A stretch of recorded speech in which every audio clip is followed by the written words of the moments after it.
The very best commercial deals are not found, they are created. I hear many of you out there tell me, Peter, all the great deals are taken. Everything's overpriced. There's no cash flow. Does that sound familiar? Let's take a look at these two situations. Let's say you find an apartment building that's priced 15 to 20% above the market. Pretty normal today, right? But the rents can be raised, but there's so much property repairs to be done that the deal makes no sense. Pretty common, right? Or how about this situation? You find another commercial property where it's in great condition, right? Ready to move in, ready to operate, but it's going to require a 45% down payment. Now, very few of you are capable or even willing to put down 45% down payment. Commercial real estate, well, all of real estate is about leverage, and that doesn't appear to be a very good or likable leveraging situation. Would you agree? Well, what do you do in that case? How do you turn these so-called bad deals into good deals? That's what this video is about. Hi, I'm Peter Harris with Commercial Property Advisors. I am author of my best-selling book, Commercial Real Estate Investing for Dummies. Also, I have my new bestseller, Commercial Real Estate for Beginners. And now we can probably say that we are the #1 rated YouTube channel on commercial real estate investing education. Most popular, most watched ever. So thank you very much. I'm also a coach and mentor to many commercial real estate investors all across the country. In today's video, you're going to learn that the best commercial deals are created, not just found. You're also going to learn how to turn a bad commercial deal into a good one.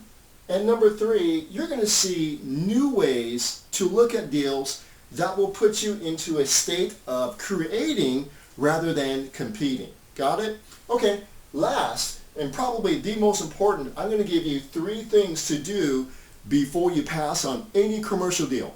So you'll need to ask these 3 questions, 1, 2, and 3, before you turn the page on a deal, or you could be passing up a great deal. Got it? Let's get started.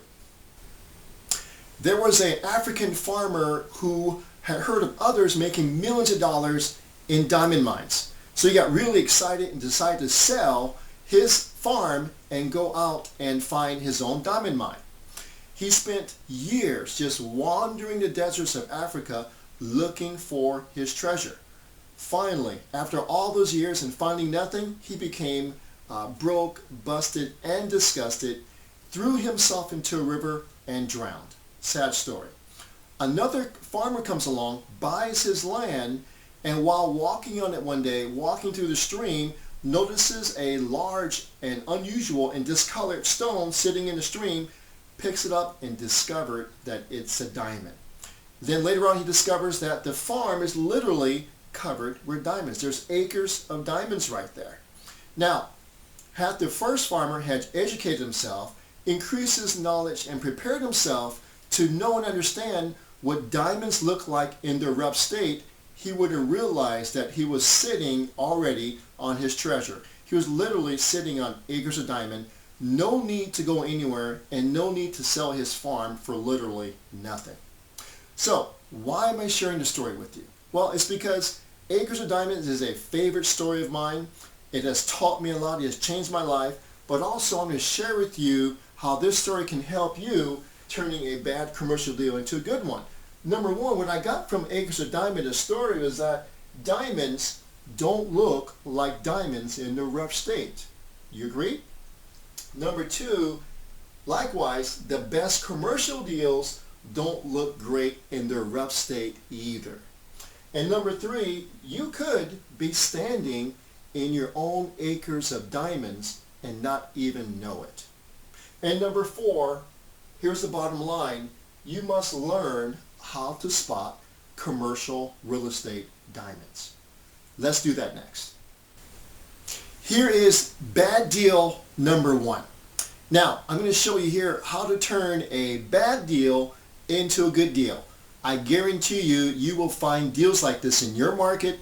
You need to identify them and unpeel the leaves until you can find something good about the deal and see if you can make this deal from a bad deal into a good deal. Let's get started.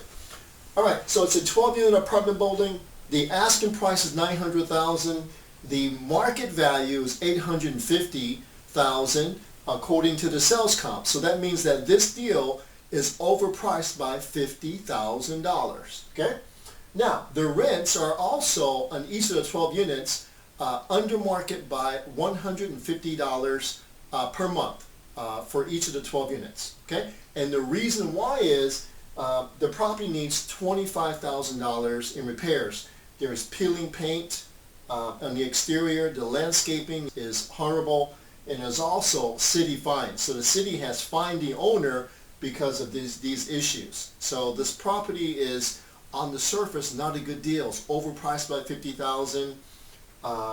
The rents are lower than the market, can go up, but you have $25,000 in repairs. So to this, it can be scary to some people. They'll just pass them right by. Here's what I want you to do. Before you pass on this deal, you need to ask yourself these 3 questions, okay? If you get anything out of this video, it's these 3 questions you need to ask yourself before you pass on the deal. Number 1, is the deal price under or over the market? Number 2, can I raise the rents?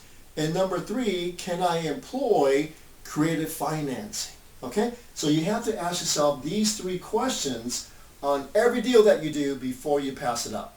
Right, so let's take these 3 questions for this deal here. Number 1, is the deal priced under or over the market? Well, the deal is priced $50,000 over the market, right? So now we have that established. That's not a good thing, right? Number 2, can I raise the rents? Yes, I can raise the rents $150 per unit. That can be a very good thing, and I'll show you why in a second. Number 3, can I employ creative financing? Well, the answer is we don't know. We haven't asked yet. But the real answer is we haven't dug deeper into the deal yet to find the seller motivations. Because remember, to do anything creative in all of real estate, you need to find out what the seller motivations are, and then we structure the creativity around the seller motivations. All right, so let's take a look at the question number 2, how it impacts the situation. Can I raise the rents? The answer is yes. Now look at the impact of this yes here. Here's the situation. So there's a $150 rent upside for each of the units, right? So follow me with this math, okay? So $150, okay, times 12 units, right? Now times that by 12 months to get the annual increase in potential rents for 1 year, and it comes out to be $21,600 per year. So if I can get each of the units up, each of the 12 units up by $150 over the year, I will make an extra $21,600. Why is that important? It's really important because, as you know, in commercial and watching all my other videos, as the NOI goes up, so does the property value. The NOI has a huge impact on the value of a commercial property. This does not apply to a single family home or residential. It does not apply to a fourplex. Only a 5-unit apartment building and higher, or a commercial property only. Got it? Okay. Now, what's the impact of this $21,600? The impact is this. There's a value add calculation I want to show you. If you take your increase in NOI of $21,600 and you divide it by the market cap rate, right? If you do this math here, 21,600 divided by 7%, you come up with $308,000. All right. So what this means in a nutshell is because you increase the NOI by 21,600, the property is now worth $308,000 more. This is what we call forcing the equity on a commercial property. You can't do this on your residential property, only commercial property. One thing you're probably asking is, how do you come up with a 7% cap rate? All right, good question.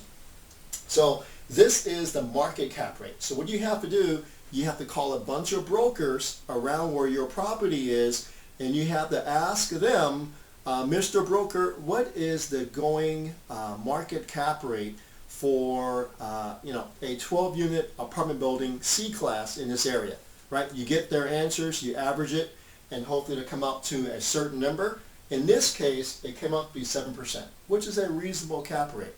Again, I take the upside in NOI, I divide it by the 7%, comes out to be $308,000 in additional value to the property. So the property now, if I buy it at $900,000, it's worth now $1.2 million.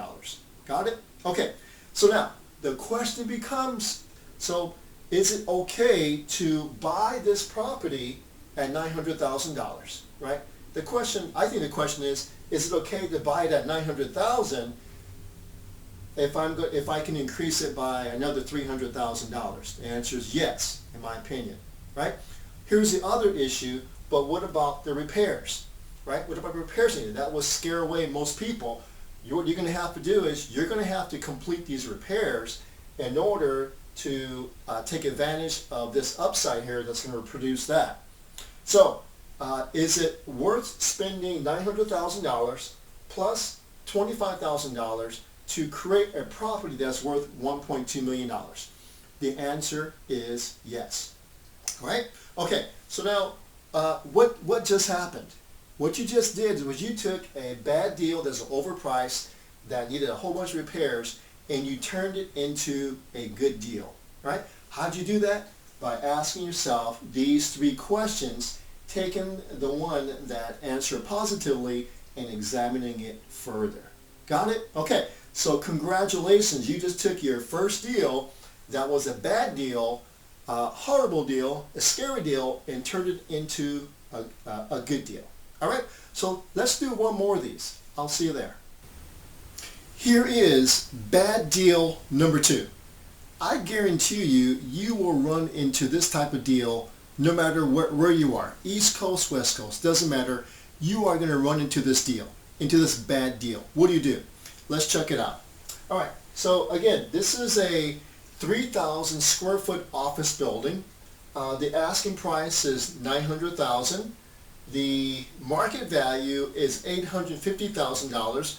We established that by looking at sales comps and determined that this price at $900,000 is $50,000 over the market. So not a good deal, right? We also found out there are no rent increases possible. So the income that this property produces now is maxed out. So there's no upside there, okay? And also we found out that the owner has a concern about paying capital gains taxes when they sell. All right, got it? So these three things here equal not such a good deal, pretty typical for what's out there. Not a good deal. How do we turn this bad deal into a good deal? Again, it starts with the three questions. Question number 1 is, where am I priced at? Am I priced under the market or over the market? In this case, you are priced $50,000 over the market. So we know that. Number 2, can I increase the rents? The answer here is no. Question number 3 is, can I employ creative financing? Possibly here, right? You want to know why? It's because of this statement here. So we find out that the seller has a concern about paying capital gains taxes on the profits when he or she sells the property. Right? What do we call finding this out? This is very important in uncovering your acres of diamonds, uncovering commercial deal diamonds. This is called, excuse my back here,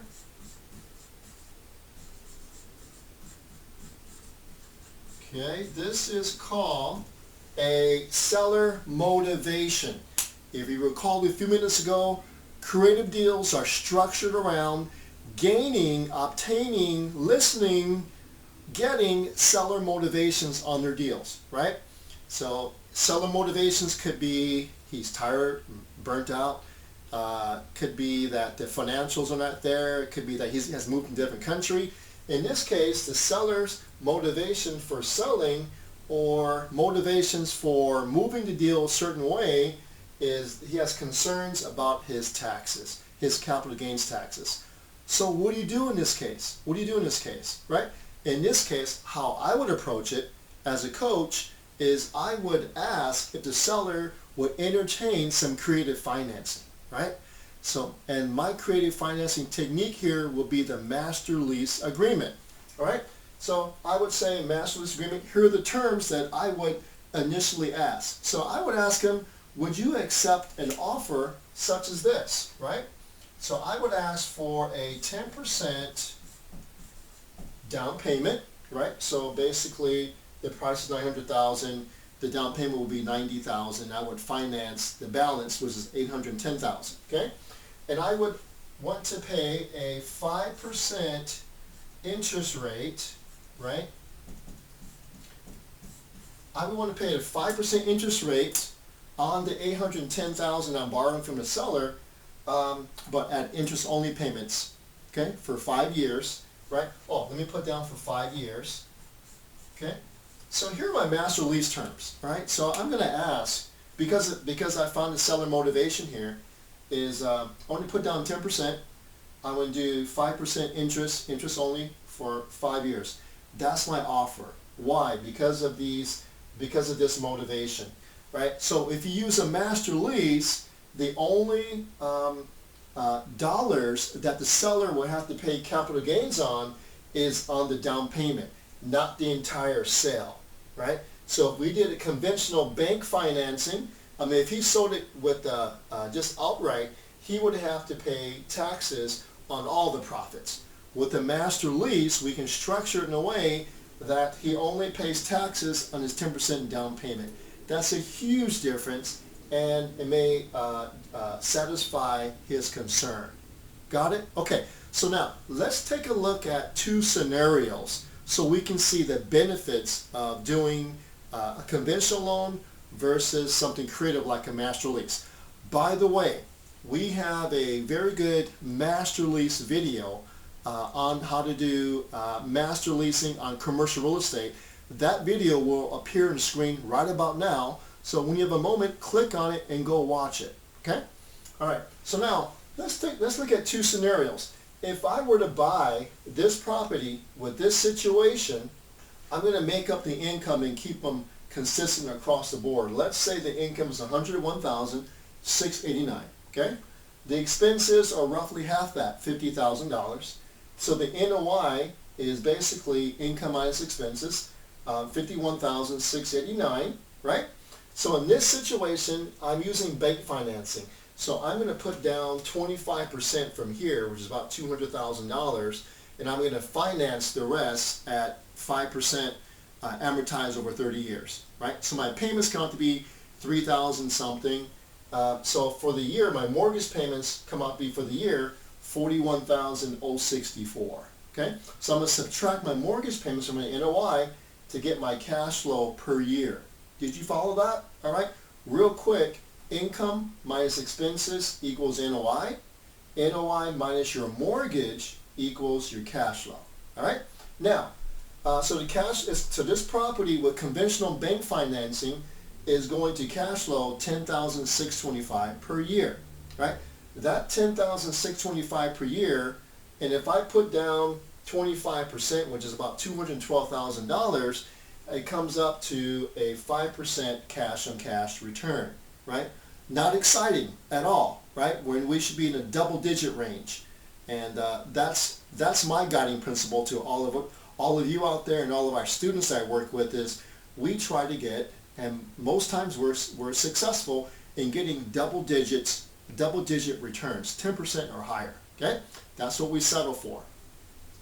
Nothing less. All right. So if I put down 25% and went through a conventional bank route, my cash on cash return will be 5%. Right? Not too exciting. Right? Not too exciting, especially when I can't raise the rents. That will cause the cash on cash to return. So I'm kind of stuck with the 5% cash on cash return. Again, not too exciting. Now, if I were to employ a creative financing method called the master lease, here's how it looks. Okay, so the income's the same, $101,689 minus the same expenses and come out with the same NOI. Now, the mortgage is different. Want to know why? It's because I'm only putting down 10% of the 900,000, right? So I'm financing 900,000 minus 10%, so that it equals 810,000. So I'm going to mortgage $810,000 through the seller. So my monthly mortgage times 12 equals 38,250, right? And the cash flow per year comes out to be 13,439. Real quick review again. Income minus expenses equals NOI. NOI minus my yearly mortgage is 13,439, right? Now, how do we figure out, what's your return on investment, or what's your cash and cash return on the 10% I put down, right? So, again, cash and cash return is your annual cash flow divided by your down payment. So my annual cash flow of $13,439 divided by $90,000, my down payment, equals a 15.8% return. That's a pretty good return, right? It's over 3 times greater than if I were to go to the bank, right? What's also great about this is I didn't have to go to the bank. I didn't have to get an appraisal. I didn't have to get qualified. I didn't have to have 3.5% closing costs. I didn't have to wait 70 days to close a deal. Those are the benefits of a master lease agreement in commercial. That's what you can do. And that's how we're going to structure this here, right? So what just happened here? We turned a not so good deal here, right? Not so good deal into a great deal by using something creative, but again, by asking those 3 questions. You got it? Okay, so congratulations. Once again, you turned a bad deal, so-so deal, into a good deal. Now, I want to end the video by going and just reviewing the 3 questions one more time. I'll see you there. Let's wrap up this video by, again, me emphasizing and drilling into you the importance of these 3 questions when turning a bad deal into a good deal. Question number 1 is the deal price over or under the market? Now, I believe that if you want to be a good steward of your money, you need to know what you're buying and if it's a good deal or not. A bad deal is if you're way overpaying with nothing in the future to accommodate for the overpaying, right? That's a bad deal, right? So you need to know where the deal stands in the market. Am I buying it under market, where I'm buying it at a good price, or am I overpaying? You need to know as a responsible investor. So a video that I want to share with you, there's a video that we have called The Secret to Commercial Real Estate Success. That link will pop onto the screen. I really want you to watch that video so you can understand how not to overpay on your deal and what to look for and what terminology you need to know to make sure that you are a responsible investor. Okay? Number 2, can I raise the rents? That's the story of all of us investors all around the country, right? We want to raise the rents because we know if we can raise the rents and raise the NOI, our property value goes up, right? So that's how we force the value. That's how we create millions of dollars over the years, is by inching up the rents over the years, right, to create massive wealth that way. Small companies, medium-sized companies, and super large companies do the exact same thing. Raising the rents, raising the NOI gives you options, right? Number 1, you can enjoy the greater cash flow. Number 2, you can sell the property and buy a larger one since it's worth more now. Or number 3, you can do one of our favorite techniques, which is the cash out refinance, right? Where you go in, it's just like doing a cash out refinance in a home, where you get a higher value and the lender gives you money at closing. That's tax-free. I share how to do that in this video. It's called Secret to Refinancing. Very powerful. It is the theme of all rich people in commercial real estate. We all refinance at some point and pull out cash to either pay ourselves back, pay our investors back, or do improvements to the property. Okay, the property creates the wealth by your strategy, right? Which is, can I raise the rents? It all starts there. So now, are you starting to see how important these questions are? Okay, so question number 3 is, can I employ creative financing? Many of you know one of my favorite techniques is the master lease agreement. We've done a gazillion deals that way all across the country. Works really well so long as your paperwork is tight, right? So we're good at that. And so creative financing, I have a video here called Buying Commercial Real Estate Without Bank Loans, right? Previously I put up a link on the commercial master lease video. You should watch that too, but this one is equally good. Buying commercial estate without bank loans. All right? That is important if you want to learn how to turn bad deals into good. Okay? Now, these 3 questions, now hopefully you can see the importance of them and what you need to understand in each of the answers that you receive. Once you get a good understanding and absorbing everything I shared in this video, and you understand the 2 examples I gave you, you will start to know how to turn bad deals into good deals. And lastly, you'll be able to start finding your acres of diamonds in your own backyard without selling the farm. Okay? All right. Thank you everyone for watching this video on turning a bad commercial deal into a good one. If you want more videos like this, just go onto our website, commercialpropertyadvisors.com, or simply subscribe to this YouTube station. Thank you everyone. I'll see you at the next video.